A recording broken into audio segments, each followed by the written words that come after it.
Jumbo children, gather round, for I have a story to tell, a tale as old as the baobab tree. How the Leopard Got Its Spots.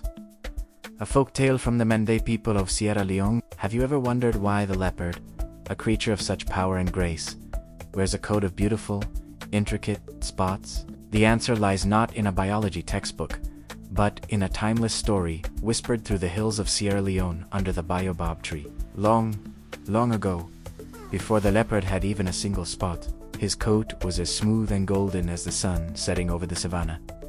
They called him Kanja, the silent stalker. This magnificent sheen was both his glory and his curse. Every animal in the rain-soaked forests and tall grasses feared his coming. Bushbucks, monkeys, and pangolins shivered at the sight. He was simply too fast to outrun and too strong to fight. The animals, desperate and afraid, gathered in a secret meeting under the baobab tree.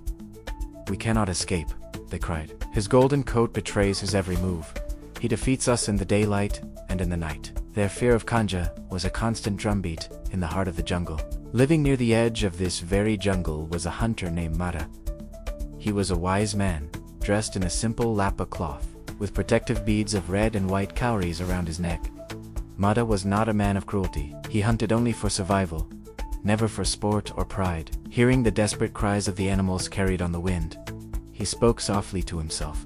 The forest must find a way to protect itself. That evening, as twilight painted the sky in shades of purple and orange, he ground charcoal into fine ash and mashed dark berries into a potent dye. He then carefully scattered this black mixture along the hidden paths that Kanja, the golden leopard, was known to walk. His work was quiet, purposeful, and blessed by the rustling leaves. As the full moon rose high above the trees, the night spirit awoke, like a silent guardian of the dark, drifting like mist through the branches. The spirit watched as Kanja began his nightly prowl, his golden form gliding silently through the undergrowth, completely unaware of the dark dust and dye that now coated the forest floor. With every powerful, silent step, the golden leopard brushed against Mara's creation. The charcoal ash and berry dye clung to his fur, dotting his magnificent coat like drops of dark ink falling onto liquid gold. The marks settled upon his shoulders, his back, and his flanks. As Kanja moved deeper into the shadows,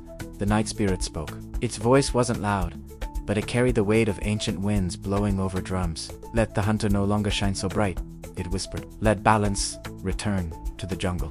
The spirit's words wove themselves into the very fabric of the night, sealing the change that was taking place. At the break of dawn, Kanja, thirsty from his hunt, went to a clear river to drink. As he bent his head and saw his reflection in the still water, he let out a furious roar that shook the trees. Staring back at him was not a smooth, golden creature, but one covered in dark, round spots. Some were as big as cola nuts, others as small as river pebbles, scattered all over his body.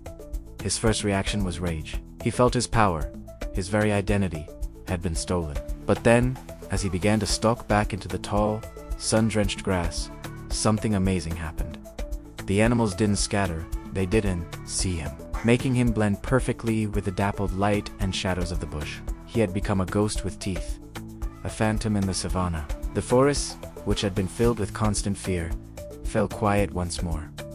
The animals could now hide from the leopard, but, in turn, the leopard could also hide from them. The predator and the prey were once again on equal footing. Balance had been restored, and that is why, to this very day, the leopard wears his spots.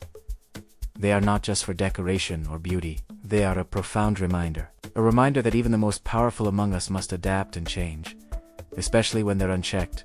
Hunger threatens to shake the world around them. And still, from the Mende lands to the deepest parts of the Sierra Leonean bush, the animals whisper the ancient warning. Beware the hunter who is dressed in shadow. Thank you so much for joining me on this journey into myth and legend. If you enjoyed this story, please give this video a like and subscribe to the channel for more stories from around the world. We'll see you next time.